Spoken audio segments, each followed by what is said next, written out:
Marshall, Will, and Holly on a routine expedition met the greatest earthquake ever known.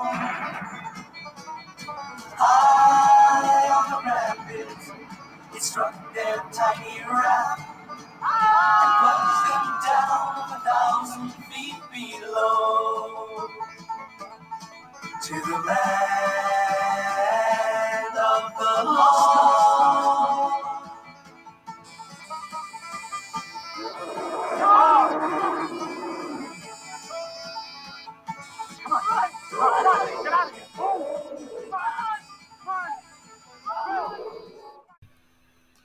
Welcome back, my fellow agents. It is I, X7, your bombastic buyer of books. And today, as you might have guessed, we're going to be talking a little more about the Land of the Lost.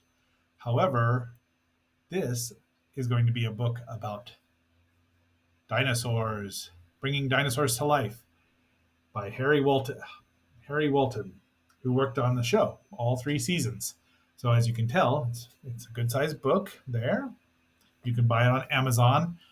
This is the second run because the first one sold out that quickly.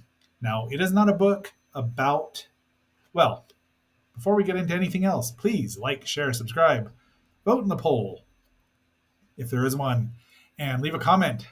And anywhere you are watching this or listening to it, please watch or listen to it for a couple of minutes longer than you might normally. So the book just came out this year, 2024, probably about a month ago. I ordered mine, but it was on back order. And I got it just Sunday. Here in Fossilbed, it was delivered. And I'm through to season 2.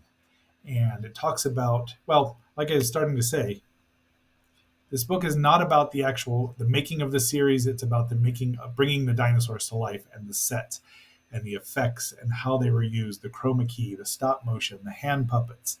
And Harry there worked for a bunch of fine people at Cascade Productions, which is well known for bringing all kinds of things to life, and including the dreaded Poppin' Fresh Doughboy, my arch nemesis.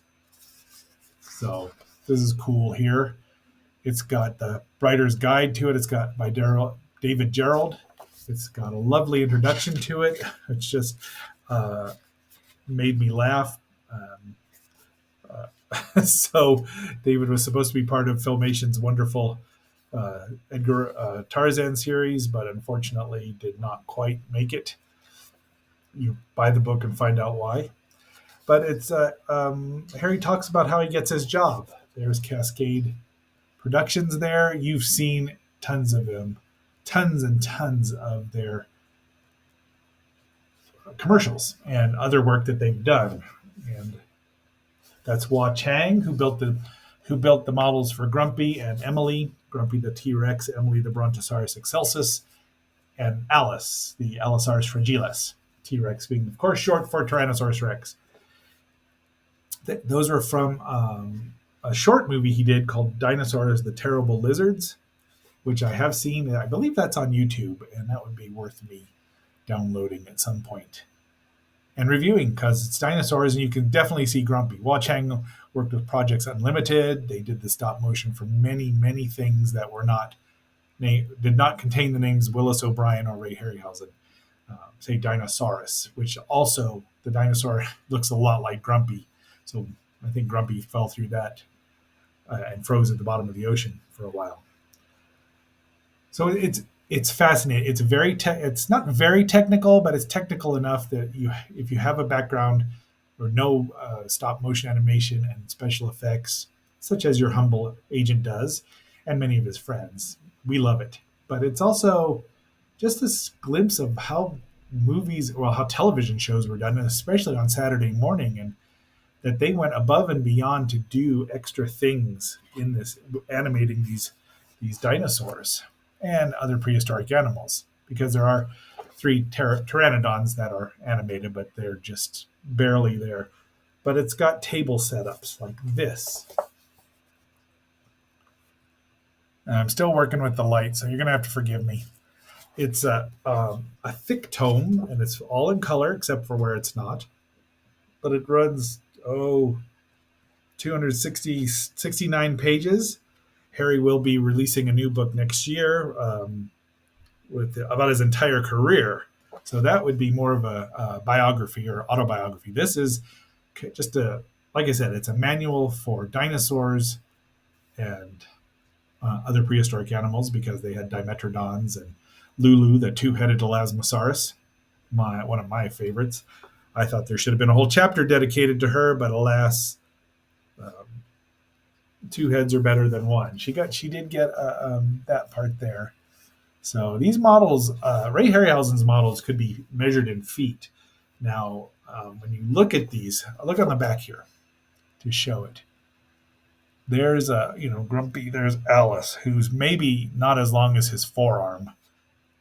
So they're not really huge dinosaur models, and they did their best with them. But and they did a wonderful between the stop motion. This is one time where the effects and the story and just everything lived up, brought a whole series to life, especially that first season. Now, Junior here is from the second season. That's them. That's how big this little tiny model is. Dopey wasn't much bigger. Junior is Alice's son, as far as they know. I am of the opinion that he's Alice and Grumpy's son. They talk about how Alice and Grumpy had their fight, but Grumpy obviously knew how to get over there, and they also, in the writer's guide, say Alice's eggs never get fertilized, or perhaps one did. I'm just thinking that Grumpy and Alice got lonely every once in a while, or whenever dinosaurs went into season. But what do I know? I mean, it's the land of the lost. It says in the Bible that anything can happen in the land of the lost. And I've completely digressed from a book review into my own thoughts. So there's lovely pictures here in the back, a wrap party. It's obviously Southern California in the 70s. People are smoking cigarettes, one would assume. But, they're at a pool party. Just ask the Aquabats how cool a pool party can be. Yeah, who also love stop motion animation. See, I mean, it's just great. It's truly a time capsule. I mean, you don't see practical effects like this. Grumpy, the other land of the 1991 Land of the Lost had, I would say, improved looking dinosaur models, stop motion. I mean, the stop motion was good, but the story was not. The stories weren't. I don't know that they had an end game in mind.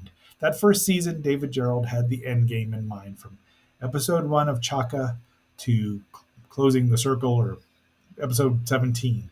It's a complete story, and it's wonderful. I always consider season 2 just what happened in between, like little parts in between, because they say they'd been there a while.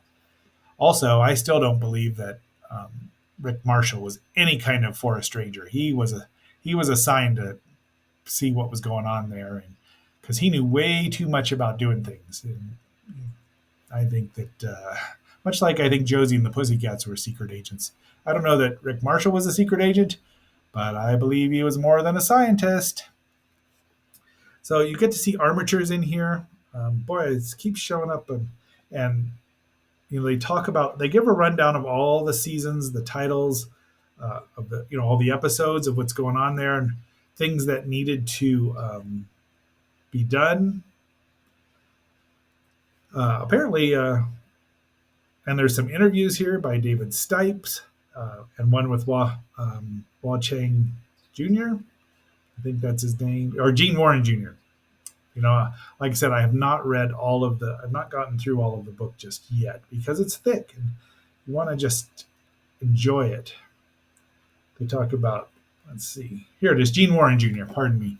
Hua Chang's son also did, I believe, worked on it, but um, they were on a budget. Some of the effects, using stop motion for a television show is just completely unheard of, especially a kids show. And as David Gerald says in his book or in the Bible that this, you're writing for a grown-up show, a family show that happens to be on Saturday morning. Now, I remember reading when he had a column in Starlog that he had issues with the network censors about certain things. And I believe that he has posted in the Land of the Lost Facebook group that he is thinking about doing his own book about Land of the Lost, which I will buy as well because I've always enjoyed his writing. He did write The Trouble with Tribbles. I wonder what he thought about Trials and Tribulations. I think he wrote the sequel in the animated series, but I don't think he wrote it for DS9. But I could be wrong, and please, it would be wonderful because that's a great episode too. Uh, Off I go into Star Trek land. So, be that as it may, I highly recommend this book. It's really done well. I would love to just.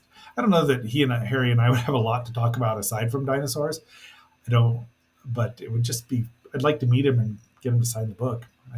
I have Holly's book, or Holly. I have Kathy Coleman's book, which is wonderful as well, and I should do a review of it. It's very different. It's not just about Land of the Lost, but she's got drawings uh, about the sets and things that their sets that they worked on, and they talked about it. So it's another side of the coin, and I'm happy to have both of them. And I'm happy to have met Kathy and Wesley, and would love to meet them again.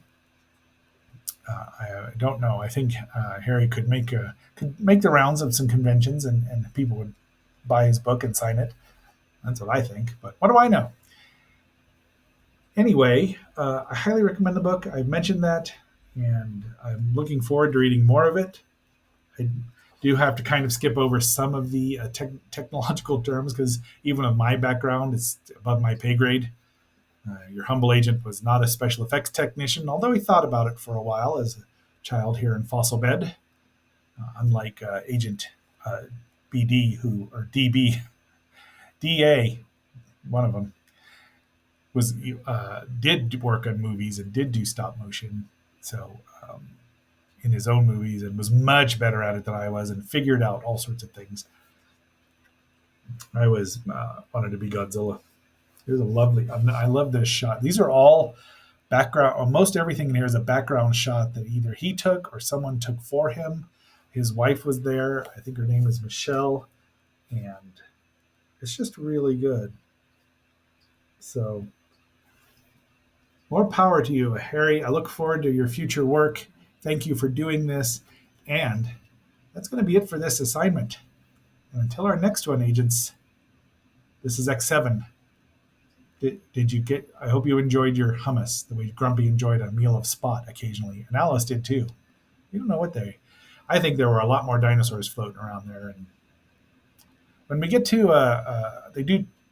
I don't think he talks about it at all, Valley of the Dinosaurs, but we're going to compare and contrast a bit because they're very similar, oddly enough.